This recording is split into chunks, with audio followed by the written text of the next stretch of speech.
3 महीने कैंटीन में काम किया, तनख्वाह नहीं मिली तो गिटार खरीद कर देने की बात कह दी।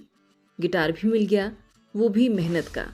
लेकिन जब कैंटीन में काम छोड़ दिया तो कैंटीन वालों ने इल्ज़ाम लगा दिया कि वो तो भाग गया, गिटार भी ले गया। जैसे मैं कैंटीन में काम करता था तो मैंने 3 महीने काम किया। हाँ। 3 महीने काम किया तो मेरी जैसे मैं सुबह से 5 बजे से काम करता था, रात के 11 बज जाते थे। तो जो कैंटीन वाले थे, मैं काम करता था तो जब 3 महीने हो गए मेरे को पेमेंट दी कि दे देंगे। फिर मैंने बाद में उनको लेके मैंने बोला मेरे को गिटार दिला दो, मैं करना चाहता था स्पीड में। फिर 3 महीने के बाद गया मैं तो गिटार लिया हमने एक 3500 का था शायद। गिटार लिया, फिर मैं उसको बजाने में आता तो था नहीं, मैं ऐसे ही मतलब आप उसमें मस्त हो गया मैं थोड़ा सा। तो मैंने शायद 15 दिन में कैंटीन छोड़ दी। तो कैंटीन वाला ने बोला कि वो भाग गया भाई, वो मतलब पैसे देके मतलब हमने गिटार दिलाया उसको। ठीक है, उन्होंने गिटार दिलाया 3500 रुपये का, परंतु मैंने 3 महीने काम किया था। बाप रे। जब एक ऐसे इंसान पर कोई बेवजह का इल्ज़ाम लगाए जो मेहनती हो तो आंखें ऐसे ही नम हो जाती हैं। आज के समय में हंसराज रघुवंशी, जिनकी ये कहानी है, एक बहुत बड़े सिंगर बन चुके हैं। यूट्यूब पर इनके 12 मिलियन से ज़्यादा सब्सक्राइबर्स हैं। इसके अलावा वो स्टेज शोज़ भी करते हैं। लेकिन कहते हैं ना कि सक्सेस की जर्नी आसान नहीं होती। हंसराज की कहानी भी कुछ ऐसी ही है। हंसराज ने भी कई संघर्ष किए, तभी वो आज इस मुकाम पर हैं। हंसराज हिमाचल प्रदेश के डिस्ट्रिक्ट बिलासपुर से ताल्लुक़ रखते हैं। हालांकि अब वो सोलन में ही रहते हैं। वो बिलासपुर के कोल्ड लैम्प विस्थापितों में से एक हैं।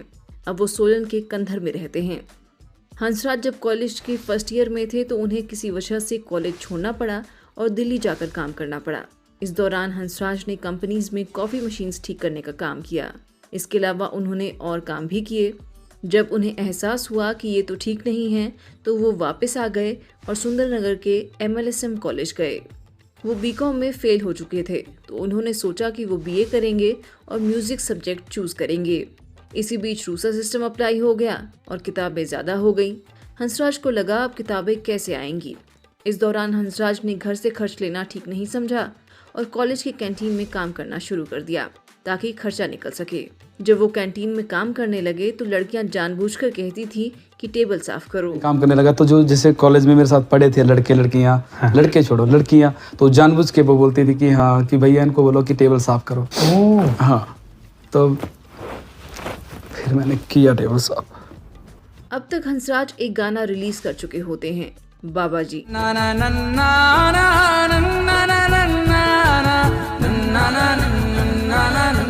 इसके बाद वो एक हॉस्टल में बर्तन साफ करने का काम करते हैं। जब हंसराज को लगता है कि कुछ नहीं हो रहा तो वो सुंदरनगर छोड़ शिमला चले जाते हैं। वहाँ भी वो ढाबे पर काम करते थे और साथ ही एकेडमी भी जाते थे। 4-5 महीने काम करने के बाद हंसराज वापस सुंदरनगर चले जाते हैं और लोन लेकर दूसरा गाना रिलीज करते हैं, अम्मा जी मानी जाना सौर्या रे देस। अम्मा जी मानी जाना सौर्या दे दे। उन्होंने नाटियाँ भी रिलीज की। फिर हंसराज ने मेलों में एप्लीकेशंस देना शुरू किया ताकि उन्हें परफॉर्म करने का मौका मिले, लेकिन उन्हें ये मौका बहुत कम बार मिला। मैंने भाई इतने मेलों में एप्लीकेशन दी, कहीं में मेरे को मिला। मैंने ऑडिशन भी दिए, शायद मैं इतना अच्छा गाता नहीं होगा ऐसा बोलते हो, ऐसा सोचते हो। मैंने हाँ कभी ऑडिशन दे दिया, बीच में 100 में से एक तो उसमें से सिलेक्ट हो गया, गा लिया, वो 2-3 हज़ार रुपये दे दिया। 2017 में हंसराज की मुलाकात सुंदरनगर में कोमल सकलानी से होती है, जो अब उनकी धर्मपत्नी हैं। हंसराज बताते हैं कि कोमल ने उनका साथ तब दिया जब वो जिंदगी में स्ट्रगल कर रहे थे और उनके पास कुछ भी नहीं था। इसने साथ रखा, चाहे जब मेरे पास आई थी तो मैं बड़ा अमीर आदमी नहीं था, मैं सड़कों पे था।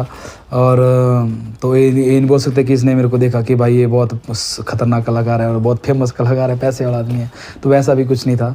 हंसराज बताते हैं कि कोमल के आने से पहले हंसराज किसी को मना नहीं कर पाते थे और उनकी हाँ उन्हें महंगी पड़ती थी, लेकिन कोमल के आने के बाद उन्हें काफ़ी हेल्प मिली। तो मेरे से ना नहीं होती, हाँ हो जाती है, और वो हाँ मेरे को खा जाती।